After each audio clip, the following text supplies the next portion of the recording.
میں نے دیکھا کہ ماں اپنے بیٹے کو مارتی ہے اور بچہ رونے لگتا ہے اور بچے کے ساتھ خود بھی رونے لگتی ہے۔ میں نے آگے ہو کر پوچھا، بہن کیوں بچے کو مار رہی ہو جبکہ خود بھی روتی ہو؟ اس نے جواب دیا کہ بھائی آپ کو معلوم ہے کہ اس کے والد فوت ہو چکے ہیں اور ہم بہت غریب ہیں۔ میں لوگوں کے گھر میں مزدوری کرتی ہوں اور اس کی پڑھائی کا مشکل سے خرچ اٹھاتی ہوں۔ یہ کم وقت روزانہ اسکول دیر سے جاتا ہے اور روزانہ گھر دیر سے آتا ہے۔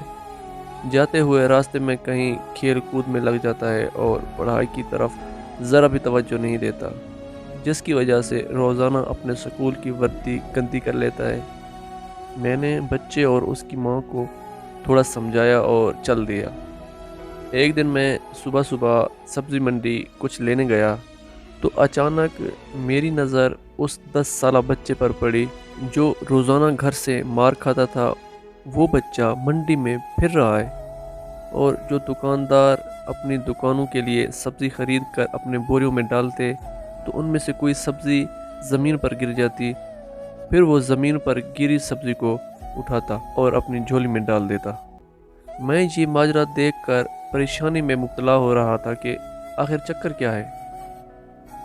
میں اس بچے کو چوری چوری فالو کرنے لگا۔ جب اس کی جھولی سبزی سے بھر گئی تو وہ سڑک کے کنارے بیٹھ کر اونچی اونچی آوازیں لگا کر اسے بیچنے لگا۔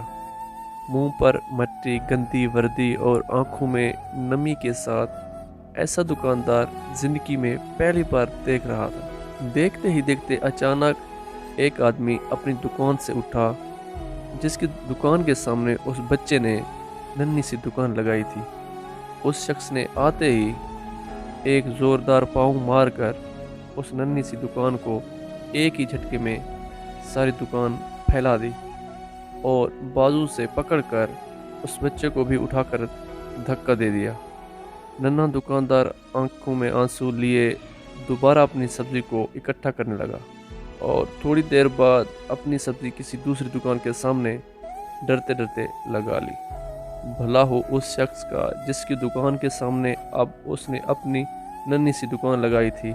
اس شخص نے اس بچے کو کچھ نہیں کہا۔ تھوڑی سی سبزی تھی، جلدی فروخت ہو گئی اور وہ بچہ اٹھا اور بازار میں ایک کپڑے والی دکان میں داخل ہوا اور دکاندار کو وہ پیسے دے کر دکان میں پڑا، اپنا اسکول والا بیگ اٹھایا اور اسکول کی جانب چل پڑا۔ میں بھی اس کے پیچھے پیچھے چل رہا تھا۔ جب وہ بچہ اسکول گیا تو 1 گھنٹہ دیر ہو چکی تھی، جس پر اس کے استاد نے ڈنڈے سے اسے خوب مارا۔ میں نے جلدی سے جا کر استاد کو منع کیا کہ یتیم بچہ ہے، اسے مت مارو۔ استاد کہنے لگا کہ یہ روزانہ 1 گھنٹہ دیر سے آتا ہے، میں روزانہ اسے سزا دیتا ہوں کہ ڈر سے یہ سکول ٹائم پر آ جائے، اور کئی بار میں نے اس کے گھر بھی پیغام دے چکا ہوں کہ بچہ مار کھانے کے بعد بھی کلاس میں لیٹ آتا ہے۔ پھر میں نے اس کے استاد کا موبائل نمبر لیا اور گھر کی طرف چل دیا۔ گھر جا کر معلوم ہوا کہ میں جو سبزی لینے گیا تھا وہ تو میں بھول ہی گیا۔ حسب معمول بچے نے اسکول سے گھر آ کر ماں سے ایک بار پھر مار کھائی ہوگی۔ ساری رات میرا سر چکرا رہا تھا۔ اگلے دن صبح کی نماز ادا کی اور فوراً بچے کے استاد کو کال کی کہ منڈی ٹائم پر ہر حالت میں پہنچو، جس پر مجھے مثبت جواب ملا کہ میں آؤں گا۔ سورج نکلا، بچوں کے اسکول جانے کا وقت ہوا اور بچہ گھر سے سیدھا منڈی اپنی ننھی دکان کا بندوبست کرنے لگا۔ میں نے اس کے گھر جا کر اس کی والدہ کو کہا کہ بہن میرے ساتھ چلو، میں تمہیں کچھ بتاتا ہوں۔ آپ کا بیٹا اسکول کیوں دیر سے جاتا ہے؟ وہ فوراً میرے ساتھ یہ کہتے ہوئے چل پڑی کہ آج اس لڑکے کی میرے ہاتھ خیر نہیں ہے۔ منڈی میں لڑکے کا استاد بھی آ چکا تھا۔ ہم تینوں نے منڈی کی 3 مختلف جگہوں پر پوزیشن سنبھال لی اور ننھی دکان والے کو چھپ کر دیکھنے لگے۔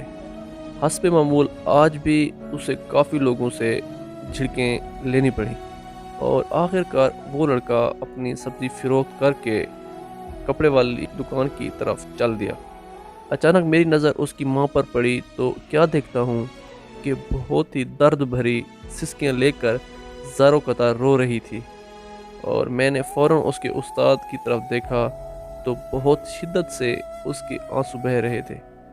دونوں کے رونے میں مجھے ایسا لگ رہا تھا جیسے انہوں نے کسی مظلوم پر ظلم کیا ہو اور آج ان کو اپنی غلطی کا احساس ہو رہا ہو۔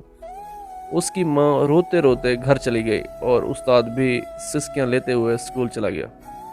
حسب معمول بچے نے دکاندار کو پیسے دیے اور آج اس کو دکاندار نے ایک لیڈیز سوٹ دیتے ہوئے کہا کہ بیٹا آج سوٹ کے سارے پیسے پورے ہو گئے، اپنا سوٹ لے لو۔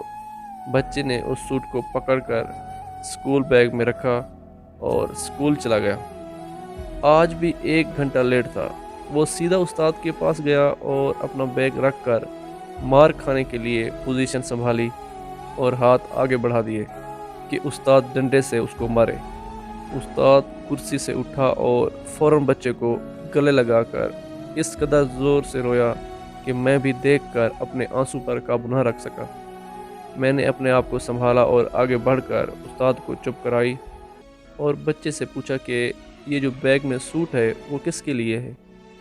بچے نے جواب دیا کہ میری ماں امیر لوگوں کے گھروں میں مزدوری کرنے جاتی ہے اور اس کے کپڑے پھٹے ہوئے ہوتے ہیں، اس کے پاس جسم کو مکمل ڈھانپنے والا کوئی سوٹ نہیں، اس لیے میں نے اپنی ماں کے لیے یہ سوٹ خریدا ہے۔ میں نے بچے سے سوال کیا کیا یہ سوٹ اب گھر لے جا کر ماں کو دو گے؟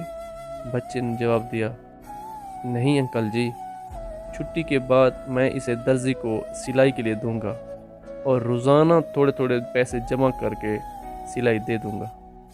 جب سلائی کے پیسے پورے ہو جائیں گے تب میں اسے اپنی ماں کو دوں گا۔